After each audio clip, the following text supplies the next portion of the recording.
और हायरी और हायरी रनिवास चला वापस जब राजभवन को। सबके पीछे चली एक बिकला मसोसती मन को। उजड़ गए हों स्वप्न की जैसे हार गई हों दांव। नहीं उठाए भी उठ पाते थे कुंती के पांव। शीतल बिरल एक कानन शोभित आदित्य के ऊपर। कहीं उच्च प्रस्त्रवण चमकते झरते कहीं शुभ निर्झर। जहाँ भूमि समतल सुंदर है नहीं दिखते हैं पाहन। पाहन अर्थात पहाड़। हरियाली के बीच खड़ा है विस्तृत एक उटल पावन। आस पास कुछ कटे हुए पीले धनखेत सुहाते हैं। ससक मूस गिलहरी कबूतर घूम घूम कण खाते हैं। कुछ तंद्रिल अलसित बैठे हैं कुछ करते शिशु का लेहन। कुछ खाते साकल्य दिखते बड़े तुष्ट सारे गोधन। हवन अग्नि बुझ चुकी गंध से वायु अभी परमाती है। भीनी भीनी महक प्राण में मादकता पहुंचाती है। यहाँ पर कुछ मिसप्रिंट ऐसे हो सकता है मेरे शब्दों में। हो सकता है पीडीएफ में कुछ मिसप्रिंट हो, लेकिन आप उसका अर्थ खुद से समझें। धूम धूम चर्चित लगते हैं तरु के श्याम छदन कैसे।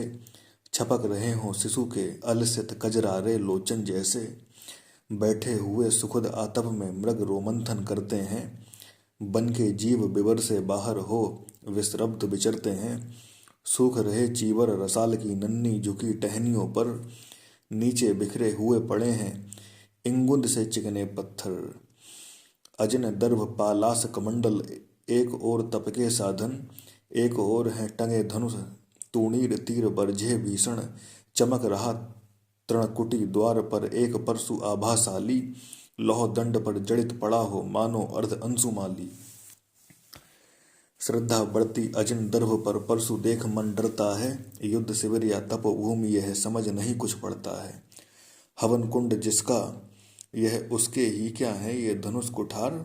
जिस मुनि की यह श्रुवा उसी की कैसे हो सकती तलवार।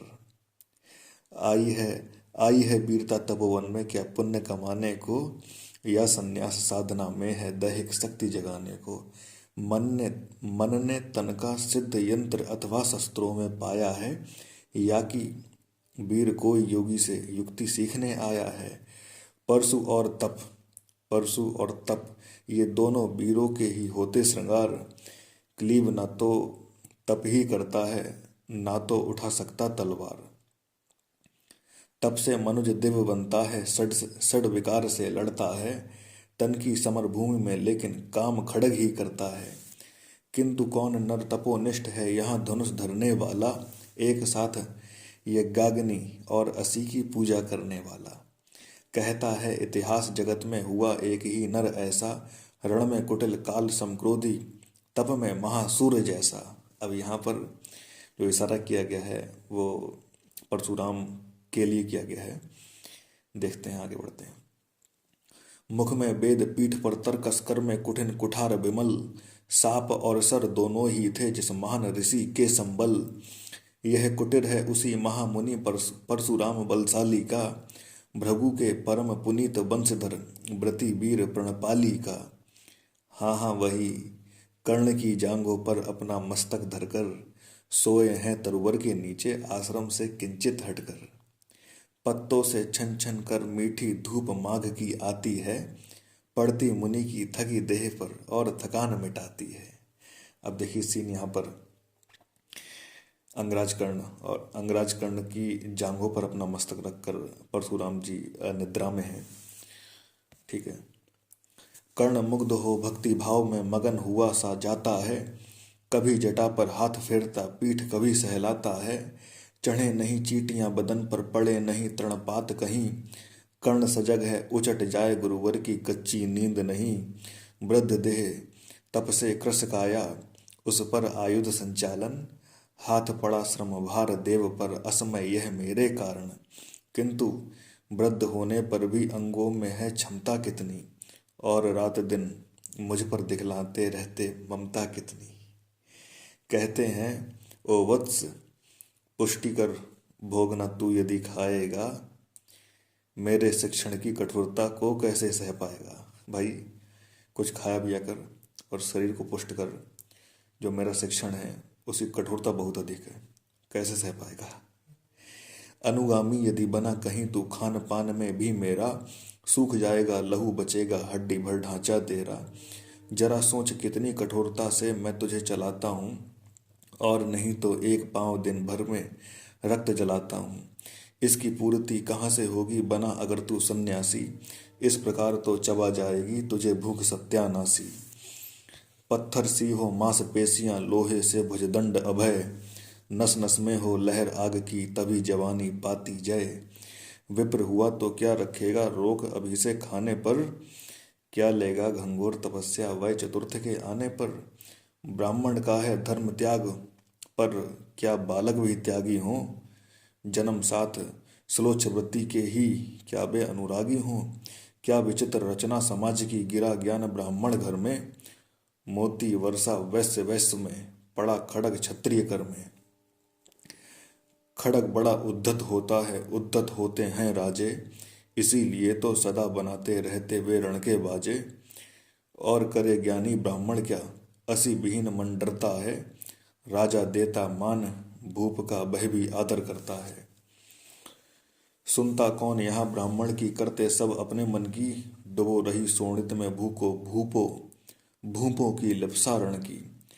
और रण भी किस लिए नहीं जग से दुख दैन्य भगाने को, पर शोषक पथ भ्रांत मनुष्य को नहीं धर्म को लाने को। रण केवल इसलिए कि राजे और सुखी हो मानी हो, और प्रजाएं मिले उन्हें वे और अधिक अभिमानी हो। रण केवल इसलिए कि वे कल्पित अभाव से छूट सकें, बड़े राज्य की सीमा जिससे अधिक जनों को लूट सकें। रण केवल इसलिए कि सत्ता बड़े नहीं पत्ता डोले, भूपों के विपरीत न कोई कहीं कभी कुछ भी बोले। ज्यों ज्यों मिलती विजय अहम नरपति का बढ़ता जाता है, और जोर से वह समाज के सिर पर ही चढ़ता जाता है। अब तो है यह दशा की जो कुछ है वह राजा का बल है। ब्राह्मण खड़ा सामने केवल लिए शंख गंगा जल है। कहाँ तेज ब्राह्मण में अविवेकी राजा को रोक सके, धरे कुपथ पर जब ही पाँव वह तत्क्षण उसको टोक सके। और कहे भी तो ब्राह्मण की बात कौन सुन पाता है, यहाँ रोज राजा ब्राह्मण को अपमानित करवाता है। चलती नहीं यहाँ पंडित की, चलती नहीं तपस्वी की, जय पुकारती प्रजा रात दिन राजा जय यशस्वी की। सिर था जो सारे समाज का वही अनादर पाता है, जो भी खिलता फूल बुझा के ऊपर चढ़ता जाता है। चारों ओर लोभ की ज्वाला, चारों ओर भोग की जय, पाप भार से दबी धसी जा रही धरा पल पल निश्चय। जब तक भोगी भूप प्रजाओं के नेता कहलाएंगे, ज्ञान त्याग तप नहीं श्रेष्ठता का जब तप पद पाएंगे। असन वसन से हीन दीनता में जीवन धरने वाले, सहकर भी अपमान मनुजता की चिंता करने वाले। कवि कोविद विज्ञान विशारद कलाकार पंडित ज्ञानी, कनक नहीं कल्पना ज्ञान उज्ज्वल चरित्र के अभिमानी। इन विभूतियों को जब तक संसार नहीं पहचानेगा, राजाओं से अधिक पूज्य जब तक ना इन्हें वह मानेगा, तब तक पड़ी आग में धरती इसी तरह अकुलाएगी। चाहे जो भी करे दुखों से छूट नहीं बह पाएगी। थकी जीव समझा कर गहरी लगी ठेस अभिलाषा को, भूप समझता नहीं कुछ छोड़ खड़ग की भाषा को। रोक टोक से नहीं सुनेगा नृप समाज अभिचारी है, ग्रीवाहार निष्ठुर कुठार का यह मदांध अधिकारी है। इसीलिए तो मैं कहता हूँ, अरे ज्ञानियों खड़ग धरो, हर ना सका जिसको कोई भी, भूखा तुम त्रास हरो। नित्य कहा करते हैं गुरुवर खड़ग महाभयकारी है, इसे उठाने का जग में हर एक नहीं अधिकारी है। वही उठा सकता इसको जो कठोर हो कोमल भी, जिसमें हो धीरता वीरता और तपस्या का बल भी। वीर वही है जो शत्रु पर जब भी खड़ग उठाता है, मानवता के महागुणों की सत्ता भूल न जाता है। सीमित जो रख सके खड़ग को पास उसी को आने दो, विप्र जाति के सिवा किसी को मत तलवार उठाने दो। जब जब मैं सर चाप उठाकर कर्तव्य कुछ दिखलाता हूँ, सुनकर आशीर्वाद देव का धन्य धन्य हो जाता हूँ। जियो जियो अय वत्स, तीर तुमने कैसा यह मारा है, दहक उठा बन इधर इधर फूटी निर्झर की धारा है। मैं संकित था, ब्रह्म वीरता मेरे साथ मरेगी क्या, परशुराम की याद विप्र की जाती ना जुआ धरेगी क्या। पाकर तुम्हें किंतु इस वन में मेरा हृदय हुआ शीतल, तुम अवश्य ढोगी उसको मुझ में जो तेज अनल, जो मुझ में है तेज अनल। जियो जियो ब्राह्मण कुमार, तुम अक्ष कीर्ति कमाओगे, एक बार तुम भी धरती को निक्षत्रिय कर जाओगे।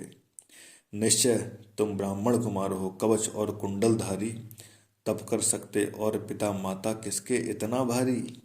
अब देखिए, अंगराजकरण के लिए इन्होंने परशुराम जी ने ब्राह्मण समझा और ब्राह्मण समझते हुए उसको दीक्षा दी, धनुर्धारी बनाया। उनको जितने भी जो कुछ उसकी तारीफ में कह सकते थे वो भी कहा, एक तरह से बहुत लंबी, ठीक है। किंतु हाय ब्राह्मण कुमार सुन प्रण कांपने लगते हैं, ये अंगराज की स्थिति है। मन उठता धिक्कार, हृदय में भाव गिलानी के जगते हैं। गुरु का प्रेम किसी को भी क्या ऐसे कभी खला होगा, और शिष्य ने कभी किसी गुरु को इस तरह छला होगा। अंगराज को ये लगता है कि उन्होंने अपनी जाति छिपा ली थी कि मैं एक सूत पुत्र हूँ, तो गुरु से बहुत बड़ा छल कर दिया मैंने। पर मेरा क्या दोष हाय, मैं और दूसरा क्या करता, पी सारा अपमान द्रोण के मैं कैसे पैरों पड़ता, और पांव पड़ने से भी क्या गूढ़ ज्ञान सिखलाते वे, एकलव्य सा नहीं अंगूठा क्या मेरा कटवाते वे। हाय कर्ण तू क्यों जन्मा था, जन्मा तो क्यों वीर हुआ, कवच और कुंडल भूषित भी तेरा अधम शरीर हुआ। धस जाए वह देश अतल में, गुड़ की जहां नहीं पहचान, जाति गोत्र के बल से ही आदर पाते हैं जहां सो जान। नहीं पूछता है कोई तुम व्रती, वीर या दानी हो, सभी पूछते मात्र यही तुम किस कुल के अभिमानी हो। मगर मनुज क्या करे जन्म लेना तो उसके हाथ नहीं, चुनो न जाति और कुल अपने बस की तो बात नहीं।